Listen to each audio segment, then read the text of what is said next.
Hello, everyone, and welcome to my daily journal from the Israel-Hamas War. Today is November 2nd. We are on the 27th day of the war. Um, it's pretty amazing how much time flies, but really almost a month. Almost a month here. And today I'll give you a few updates. I did a few interviews over the past few days, so I haven't had a chance to give you my update. And I wanted to sort of like summarize for you some of the central points that happened here over the past few days. You might have heard of some of them already, but this will be my take on them. And also, it's a journal. It's designed for, future generations. And so, not just future generations. That's maybe a bit presumptuous, but future me. And I think it's important to register some of these events and log them. So, first of all, I'll start with some of the good news. A few days ago, I think 3 days ago, there was an amazing thing that happened, which was that Israel was able to rescue a hostage from Hamas. It required a firefight, but they were able to rescue her in the end. This event is, first of all, from a completely tactical and military intelligence element. First of all, it's very impressive that we were able to find this person, to locate her, to rescue her. She apparently got out of there without being harmed, and that's really fantastic in terms of like the ability of the army to do that. It also is the first time in 20 years, and maybe even further back, depending on how you count, since when Israel last was able to release a hostage with a military operation. And this also has had additional ramifications. First of all, it was a huge boost to morale. I think it was, the first time that people really felt a sense of joy since this whole thing started. And it also proved to us not only that we're not helpless, but it also proved to us something else, which is that Hamas is not, this all-powerful terror group that has thought of all the possible situations. Because obviously they were not intending for us to capture back, to retrieve our citizen. And this was fantastic. It also happened exactly on the right day, because earlier that day, Hamas sent out a recorded message from 3 of the hostages, where they were basically being forced to say certain things. And that was, of course, a negative blow to our morale. But then this thing happened and showed that they're all bluster, and there's definitely ways in which we can save our people without giving in to them. I think that was really a tremendous moment for the morale of the people. It also did another thing, which was very important. Right now, very naturally, there's a sense that there's some sort of tension between saving the hostages and winning the war. Because, in a sense, the idea was that you have to give in to Hamas's demands in order to get back the hostages. And in order to win the war, you have to continue putting pressure on Hamas. But this showed that you don't have to compromise one for the other. We might be able to save the hostages and win the war the way we want it on our terms. I think also there's another thing going on here, but this is just my hypothesis. I'm just writing it down here or recording it here just to share my personal thoughts on this. Hamas has done some horrendous things, but since what it's done on October 7th, it's tried to backtrack. It's done a lot of, trying to sort of play to the media that these civilians were killed just because of casualties of war, and of course it's complete, a complete lie, and we know it because we have their own videos of what they did. So there's no question that that's not true, and they're just trying to have the West buy into it. However, this does mean that there is some limits on what they can do with the hostages. Because the moment they're trying to pretend that they're actually some sort of, big supporter of Palestinian rights and that they're not a terror organization, then they also can't go around saying, well, if you guys don't do X, Y, Z, we'll execute your prisoners. They can't do that. At least they can't, they can't threaten that. They can say you won't see them, but they can't threaten to hurt them. And that's good. That's good because it means that the amount that they can leverage the fact that they have hostages is lesser. Not that they couldn't do horrendous things to them. They could. One of the concerns that people have is that maybe some of the hostages are already dead, but that they'll pretend that, they'll pretend that we had killed them in some sort of air raid or something. So it's there's obviously a lot of worry and risk and going on, and we pray for them to come back as soon as possible. But I do think that that event was tremendous and very, very helpful, and hopefully a sign of what can be done. The second thing that has happened since we last did this kind of an overview is that the army finally began to enter and has entered the Gaza Strip. And as far as from what I can tell today, it also has circled the Gaza city. So if you imagine Gaza as this strip that's going from north to south and a bit to slant from top in the east, going slanting down to the west. So Gaza city is in the north part, and that's also where a large amount of the Hamas base is. That's where the city is, and that's where they put all their tunnels, because they're using civilians as human shields. So what Tzahal has done is bifurcated the north and the south. It's basically gone and it's trying to encircle Gaza, the city, so that and also also to put, let's say, troops on the shore, because we want to prevent them from using their commandos that go into the water.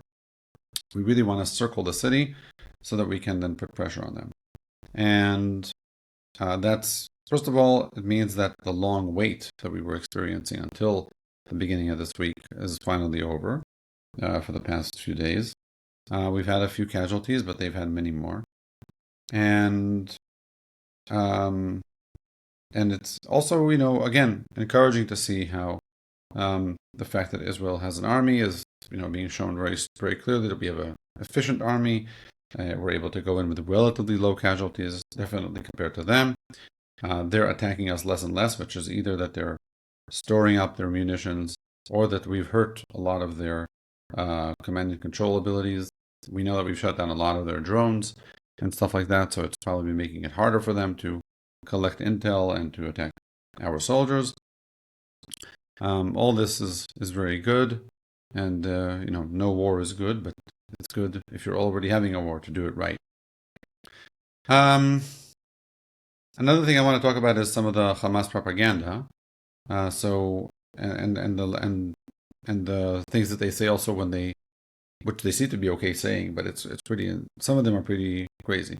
So propaganda-wise, Hamas is spreading all sorts of fake news. Now I'll just give you two examples. One I did not see, but I heard, and that is that they used some computer game, realistic-looking computer game footage of exploding tanks, and then they just pushed it out there and said, "Hey, this is what we did to Israel's tanks." So that, of course, is all a lie, and it's pretty crazy the kinds of things that they're willing to stoop to. Because people should know that they're going to find it out, but I guess that they don't care. And it also goes to show you to what degree we've reached in the world, like the level of post-reality world, a world in which you see a picture that looks realistic and you can't be sure if it's real or it's just generated by a computer. And that's definitely a world that's it's very concerning that we're in that place now. And it's very important that we all stay on guard in terms of the kinds of media we consume. But that's a more general discussion. The other point I want to say is that this week there was a video of a bunch of ministers and parliament members that were shown crying in the Knesset, and Hamas, or at least some of the people around the world on Twitter, I saw it in one place, were posting and saying, "Oh, this is the people of Israel crying because of what we did to their tanks and how we're destroying their army." This was completely false. The picture, the video of that was taken on the day that the parliament members watched the footage that was only shown to foreign correspondents. I mentioned this before, that there's some really, really, really harsh footage that was only shown to foreign correspondents because we didn't want it to hurt morale. And I guess they decided that the parliament members should get to see it as well, so that they can, for those who want to. And a bunch of them just couldn't take it, and it was just so horrible. So they left, and they were crying, and they were really shaken up by what they saw. And that's what you were seeing. Israel is defeating the Hamas on the field. There's nothing, no kind of terrible things going on there. It's just Hamas propaganda. But again, it's just important to make sure you know where your material is coming from. For those of you who don't know, back in the day of the War of Independence, and I think also in '67, there was like this radio that came from Cairo. I think it was called the Voice of Thunder. I'm not sure. Kol Haram, I think it was called. But whether that was what it was called or not, they would basically be broadcasting propaganda. And as Israel was defeating their forces, they were reporting that they are charging forward and conquering Israel. I mean, one of the reasons why there are so many refugees is because they called upon the refugees to leave so that they could come with their tanks and take over Israel, and they didn't want it to be in the way. They did that before the war, but I'm sure that also during the war that was a cry that helped move people out. Though that may be incorrect historically, so I'd have to check that. But it's just important to remember that the bluster is part of at least our region, of Middle Eastern culture, of the Arab culture. And don't let the bluster, make you worried. Israel is strong, much stronger than Hamas, and definitely taking charge of the arena. We also have some warming up in the Hezbollah border in the north. We'll see where that goes. I heard somewhere, I didn't see it, that Nasrallah, the head of Hezbollah, has threatened that Israel must stop attacking Hamas until tomorrow, until November 3rd, or else. And apparently he's setting up some sort of big rally in Lebanon. So he might, let's say, announce that they're joining the fray. If they do that, on the one hand, it's going to be, uncomfortable here, to say the least. They have a lot of rockets, much more than Hamas had. They're much more, stocked for war. But that would also be a huge mistake on their side. First of all, we're ready. I mean, he's basically, announcing, if he's going to announce something official. But we're ready. That's number one. Number two is that we have American aircraft carriers here, and they're not going to sit idly by if they try to, take huge action against us. So I guess we're going to have to wait and see what's going on. Finally, a few more small things. Another thing about Hamas is that they're interviewing into all sorts of Arab outlets and saying all sorts of things that are, it's pretty amazing that they're saying them and not hiding or denying them. In one of these interviews, they were being asked by the Arab interviewer, I don't know from which country he was, why don't you let the civilians hide away in your tunnels when there's Israeli air raids? So I would assume that he would have said, we do, of course, we protect them, whatever. Or, maybe he would say something like, our people are not afraid of the airplanes and they're happy to be out there and sacrifice themselves for the cause, etc., etc. That's what I thought he would say. But instead, what he said was, the tunnels are for us so that we can defend ourselves from the airplanes. But the people up there, they're refugees. They're not our responsibility. They're the UN's responsibility. Now, this is the Hamas spokesperson saying that. The spokesperson of the organization that won the election, I forget how many years ago, I think it's 20 years ago or maybe 18. He is the one who said that. Okay? I think it was 2006, so maybe 17. He is the one who says this thing. He's saying, I'm not responsible for my people. That's the UN's responsibility. They're refugees. I don't have to take any responsibility for them. That is insane, in my opinion, even to say that, because your own people are hearing that. Your own people are hearing that you're not responsible for them. I don't understand the game here. It seems to me to be very, very strange. Maybe they're just very emboldened and they couldn't care less what people think. I don't know. I'm not, but it was just weird to see that. Finally, I think there's two more things to say. One is the Houthim attacked, I think that, I'm not sure if I talked about this, but the Houthim from Yemen attacked Israel from 1,000 kilometers away or something. There's the Houthim are a resistance group inside Yemen. They're not part of Yemen. They're very strong in Yemen in certain sections, and Iran has been funneling weapons to them. So they fired a missile towards our southern border, towards Eilat. This was intercepted. There were, I think, a few of these missiles sent, and a few of them were intercepted already, some by us, some by the Americans. One thing to take into account is that when it reached us, we intercepted it with the Arrow 3 missile. And this is a missile that's been in development for years, different versions of it, as a one of a kind missile defense system against ballistic missiles. And I'm not sure if I've ever heard it being used in combat before. There were multiple tests and experiments showing that it's effective. I think this might have been the first time that it's been used in actual combat officially. So, just an interesting point, and it did it successfully. Finally, I wanted to add one last thing. The biggest issue right now that can determine the swift, success of this operation and really getting rid of Hamas or not is all about gas or oil. Hamas is basically, or not just Hamas, but let's say the Palestinians and different institutions inside of the Gaza Strip are saying we need more oil, we need to have it for fuel, we need to have it for generators so that we can keep the hospitals going, etc., etc. The thing is that we know that Hamas has tons of fuel that they're stockpiling for their own issues, and if we give them fuel, then they'll just stockpile it again. It's not going to get to the hospitals. It's going to get to Hamas. Now, why is this so important? First of all, fuel obviously is important for anybody who is trying to wage war. But more importantly, the Hamas's biggest asset is their tunnels.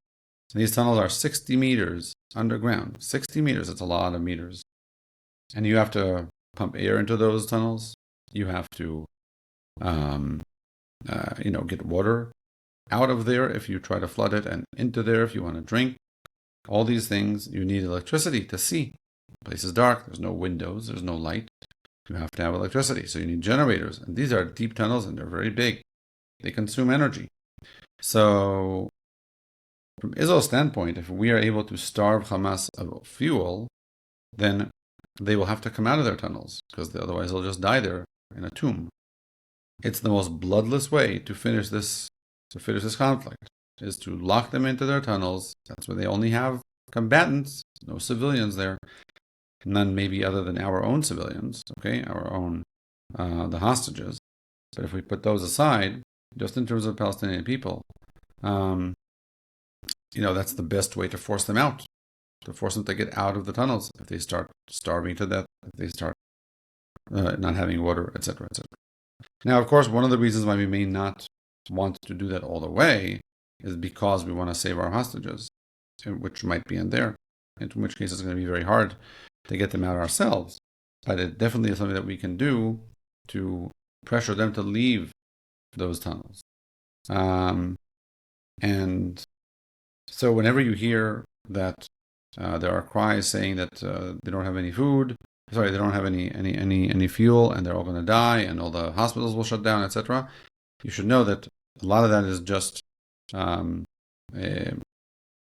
it's not true. They've already said that hospitals will run out of fuel a while ago, and they're still running.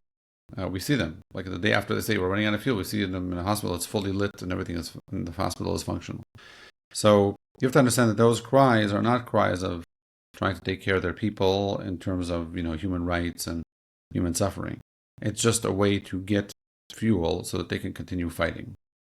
And the best thing would be for Israel to say no. Most likely. Anyway, that's it for now. I'm not sure if you can tell, but the feeling is much more like we're in control of our destiny. The hostages is the big issue. It's a big issue, but hopefully, putting pressure on Hamas, we will force them to give them up, and not, on the contrary, what they would have done otherwise is use them as cards that they can play and torment us and just weary us away. So hopefully this approach of strength will will push them into a corner and force them to release the hostages for a much lower price, maybe just their own skin, so they can escape, but not, but they have to leave. They can't be here anymore. Anyway, that's what I have to say for today. I hope you're all safe. I hope you're all taking good care of yourself. I want you to know that Israel is strong, our army is strong, and God is with us. We believe that God will be with us and help us through this. Bezat Hashem, He'll bring all the hostages back, and that's it. Thank you for listening, and I hope to bring more positive news next time. Bye bye.